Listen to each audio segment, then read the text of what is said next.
મિત્રો સ્વાગત છે તમારું અમારી ચેનલમાં। આજે તારીખ 17 મે અને આજના તાજા હવામાન સમાચાર જોઈએ તો અંબાલાલ પટેલ દ્વારા મિત્રો મહત્વની આગાહી કરવામાં આવી છે કે તારીખ 17થી લઈ અને તારીખ 22 દરમિયાન છૂટા છવાયા વિસ્તારમાં પ્રી મોન્સૂન એક્ટિવિટી થવાની છે। મિત્રો કયા વિસ્તારમાં થશે પ્રી મોન્સૂન એક્ટિવિટી તે જાણવા માટે વિડીયો પૂરો જોવા વિનંતી। મિત્રો સાંજના તાજા હવામાન સમાચાર જોઈએ તો તમે જોઈ શકો છો અમુક વિસ્તારમાં છે એ ઓચિંતો ભેજ આવે છે। અહીં લાલ કલર છે એ ઓછો ભેજવાળો વિસ્તાર છે, જ્યારે આ લીલો અને વાદળી કલર છે એ વધુ ભેજવાળો વિસ્તાર છે। મતલબ કે સાંજના સમયે વિસ્તાર જોઈએ તો અમરેલી અને ભાવનગરની વચ્ચેના વિસ્તારમાં છે સીમિત વિસ્તારમાં ગાજવીજવાળો વરસાદ થવાની શક્યતા રહેલી છે। મિત્રો અસ્થિરતાને કારણે આવું શક્ય બને છે જ્યારે પણ ચારે તરફ છે એ ભેજ ઓછો હોય અને વચ્ચે ભેજનું પ્રમાણ વધારે હોય ઉપલા લેવલે, ત્યારે ગાજવીજવાળો વરસાદ છે એની શક્યતા 90થી 95% રહેલી હોય છે। મિત્રો ત્યારબાદ આપણે તારીખ 18ની વાત કરીએ તો 18 તારીખના રોજ પણ તમે જોઈ શકો છો ભાવનગર તેમજ જૂનાગઢથી પૂર્વના વિસ્તારમાં, અમરેલીમાં તેમજ ઉના ગીર સોમનાથના વિસ્તારોમાં પ્રી મોન્સૂન એક્ટિવિટી થઈ શકે છે। મિત્રો આ તરફ વાત કરીએ તો બોર્ડર આસપાસના વિસ્તારો જેમ કે દાહોદ, વડોદરાની આસપાસ પણ વાદળછાયું વાતાવરણ અને અમુક વિસ્તારમાં પ્રી મોન્સૂન એક્ટિવિટીનો વરસાદ જોવા મળી શકે છે। મિત્રો ત્યારબાદ આપણે તારીખ 19ની વાત કરીશું। મિત્રો તો 19 તારીખના રોજ પણ તમે જોઈ શકો છો ભેજમાં ઓચિંતાનો વધારો થાય છે।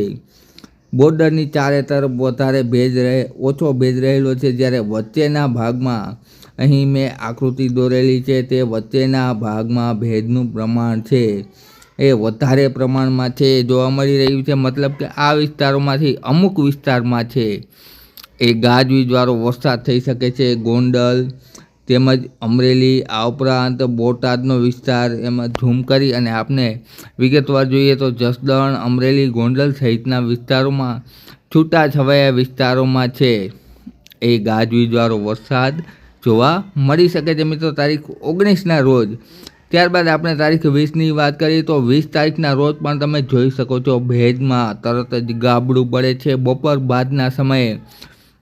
મતલબ કે ગાજવીજવાળો વરસાદ છે એની શક્યતા સારી એવી રહેલી છે, જેમાં રાજકોટ, ગોંડલ, જસદણ, બોટાદ, અમરેલી, ભાવનગર, ચોટીલાથી દક્ષિણમાં થાણ આસપાસ, તેમજ નીચે તરફ વાત કરીએ દક્ષિણમાં તો અમરેલીથી દક્ષિણના વિસ્તારોમાં જેસર, મહુવા, ગારિયાધાર ગ્રામ્ય પંથકોમાં તારીખ 20ના રોજ અમુક વિસ્તારોમાં, એટલે કે એમ કહી શકાય કે 2 થી 3 વિસ્તારોમાં તારીખ 20ના રોજ ગાજવીજવાળો વરસાદ થઈ શકે છે।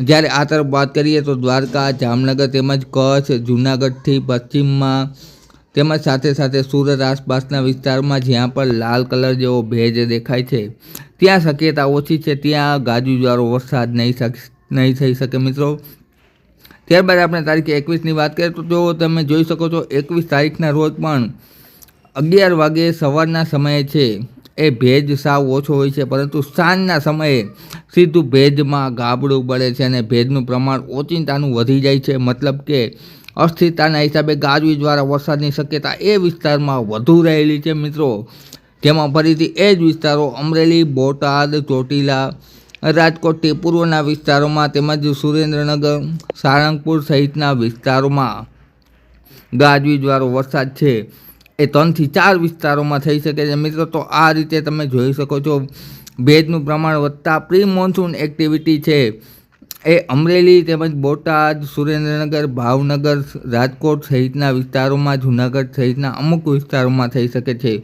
ત્યારે 22 તારીખે ભેજનું પ્રમાણ છે એ ધીરે ધીરે ઓછું થતું જાય છે, જો વિસ્તાર છે એનો ઓછો થઈ ગયો। મિત્રો ત્યારબાદ 23 તારીખે તો તમે જોઈ શકો છો સાવ ઓછા પ્રમાણમાં ભેજ છે, ફક્ત દરિયાકાંઠાના વિસ્તારોમાં જ્યાં ફક્ત સીમિત વિસ્તારોમાં ઝાપટા છે એ અથવા તો વાદળછાયું વાતાવરણ જોવા મળી શકે છે। 23-24 તારીખના રોજ 24 તારીખના રોજ પણ તમે જોઈ શકો છો ક્યાંય પણ વાદળી કલરનો ભેજ નથી।